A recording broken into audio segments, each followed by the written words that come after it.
ఉపాధి కోసం కువైట్ వెళ్లిన తిరుపతి కవిత అనే మహిళను ఏపీ ప్రభుత్వం సురక్షితంగా స్వదేశానికి తీసుకొచ్చింది. అన్నమయ్య జిల్లా నారాయణరెడ్డిపల్లి గ్రామానికి చెందిన తిరుపతి కవిత కువైట్లో ఇబ్బందులు పడింది. పనిచేసే ప్రదేశంలో చిత్రహింసలకు గురైంది. ఆమెను రాష్ట్రానికి తీసుకురావాలని రవాణా శాఖ మంత్రి రాంప్రసాద్ రెడ్డి విజ్ఞప్తి చేశారు. ప్రవాసాంధ్రుల సాధికారత శాఖ మంత్రి కొండపల్లి శ్రీనివాస్ స్పందించారు. కువైట్లో ఉన్న సామాజిక కార్యకర్త జలకర మురళి, షేక్ రషీదా బేగం సహకారంతో కవితను స్వదేశానికి రప్పించారు. రాత్రి కువైట్ నుంచి ఎయిర్ ఇండియా ఎక్స్ప్రెస్లో చెన్నై ఎయిర్పోర్టుకు చేరుకుంది కవిత.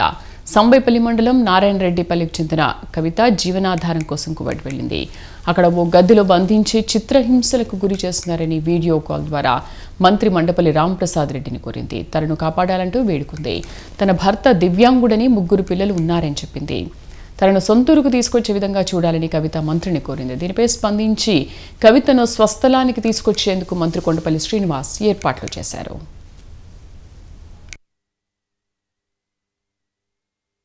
కాపాడన్న రాంప్రసాద్ రెడ్డి అన్న, నన్ను తోడుకొచ్చి ఇంట్లో పెట్టి బంధించి పెట్టినట్టున్నావే.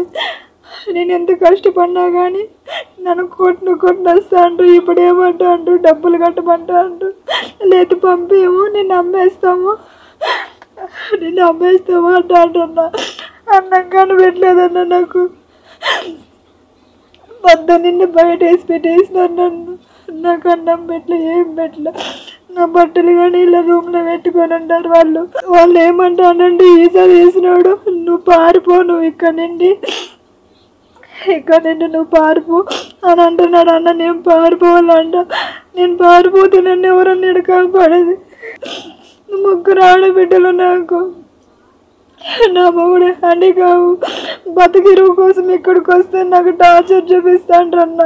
ఇంతవరకు అన్నంలో నీళ్ళు లేదన్న. నాకు ఈసారి నన్ను ఫోన్ చేసి నీకు ఏమైతే చేసుకో అంటున్నాడు. వాడి ఇంటికాడ ఉంటే నేను ఫోన్ చేస్తే బ్లాక్ లిస్ట్లో పెడతాను. నన్ను కాపాడన్న రాంప్రసాద్ రెడ్డి అన్న, నన్ను తోడుకొచ్చి ఇంట్లో పెట్టి బంధించి పెట్టినట్టున్నావే. నేను ఎంత కష్టం